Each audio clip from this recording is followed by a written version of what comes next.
Alright, YouTube, you probably know that the Rio Olympics were kind of a rolling disaster before they even began. The real problem is you've got a tropical location, humid, lots of mosquitoes, lots of like poorly drained, swampy areas around in sort of a metro region that also happens to be relatively dirty. Then you get the Zika outbreak, of course, and gets into Brazil, and there's hundreds of thousands of infections. So naturally, that's primarily what people were worried about.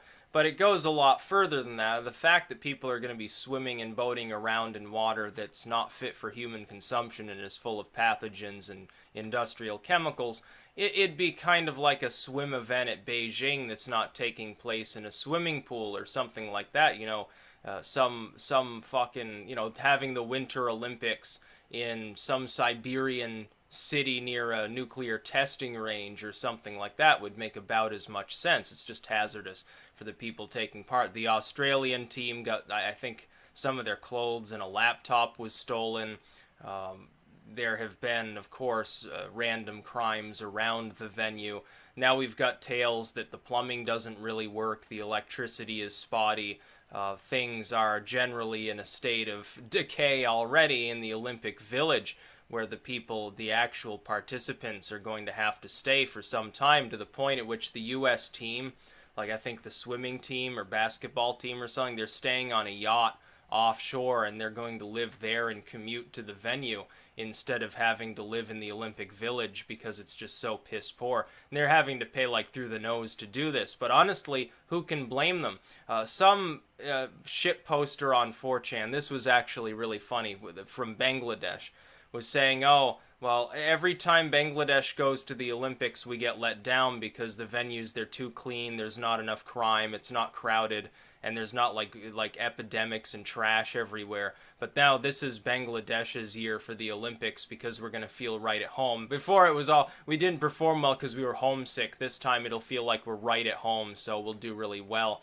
I do have to say, technically speaking, you could give a slight advantage to some of the like impoverished third world teams for some of this, because when first worlders who are not generally exposed to the kinds of pathogens you're going to find at a place as polluted as Rio, they tend to get sick, whereas people from the third world whose bodies have adjusted to being in proximity to those pathogens commonly, it's like Montezuma's revenge, don't drink the water. First worlder goes to a place that's not actually that crappy in like Mexico or a place like that, some tourist resort, and then the local water has parasites or something, and they get like Montezuma's revenge, or they get some other condition because of it. Like you're not even supposed to have ice in your drinks if you go to like Cancun or something like that. You're not supposed to drink the water. You're supposed to get bottled water, or you're supposed to get something else because the pathogens are everywhere.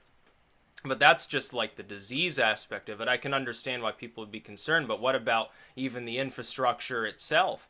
The main like stands or something at the sailing event, one of those things fell apart. I think a bridge collapsed. Several of the buildings they were working on partially collapsed while they were still working on them. And this is all even further overshadowed by the corruption and scandals going on within the Brazilian government. I think the people of Brazil also have the right to be a little bit pissed that their country would be spending all of this money building an Olympic Village, building a stadium, building this and that and the other thing, and moving people out of their homes to build all this bullshit. While at the same time, that same government that gave the green light to this and bid all the money to host the Olympic Games, at the same time, they're just embroiled with scandal from stem to stern. Like Dilma's out.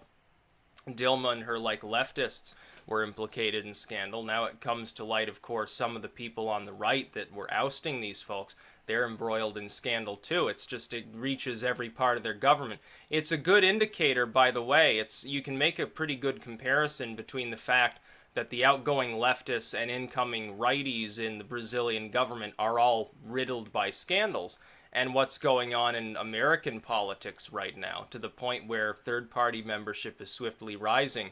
Johnson now is basically at 15%. He probably will end up in the debates, which, by the way, and I'll make a video on this, now that there's a good chance he does, I can't say what will happen in this election anymore. It could be we will get a President Gary Johnson. That's not beyond the realm of possibility if he gets up there and makes his case very well.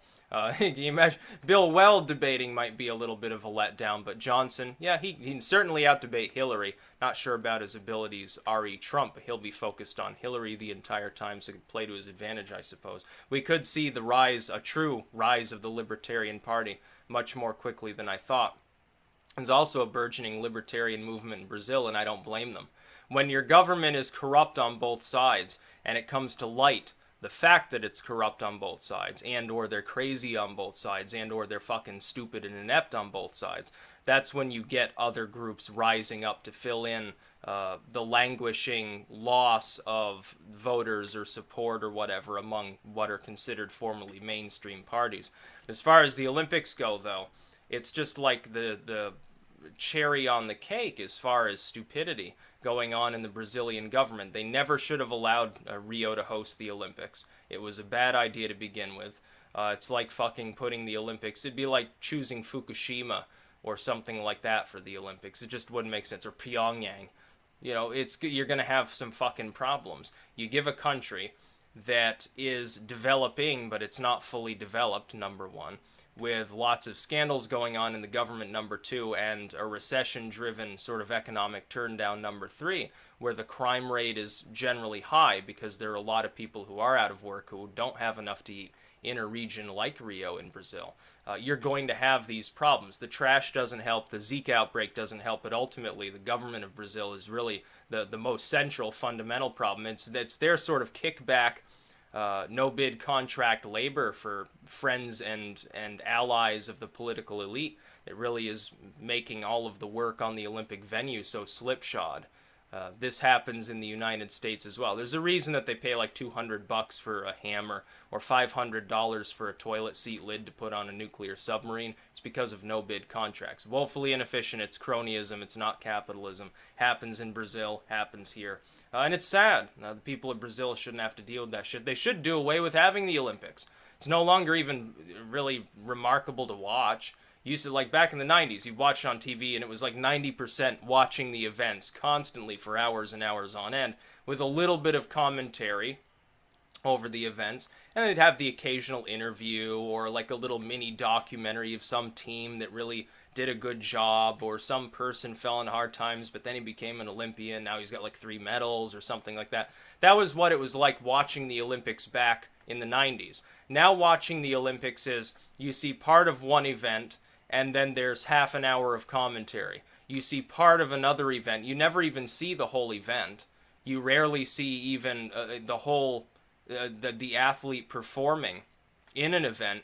You almost never see all of that without getting some snide remarks from people that are reporting on it. And then they do several hour-long sort of backstory on some uplifting Olympian, you know, this woman, her mother died of AIDS and her father used to beat her and now she's an Olympian. Here, we're going to talk about every minutia in her story like it's a fucking Wikipedia article. That's what it's like watching the Olympics now unless you're actually there. And nobody's going to go to the Rio Olympics. So even some of the teams aren't staying in the Olympic Village. The Olympics is a stupid idea anyway because it's been politicized beyond all belief. It's retarded to even continue it. It no longer holds to the tradition of like national togetherness. It's pointless at this point. That's about all. Peace out.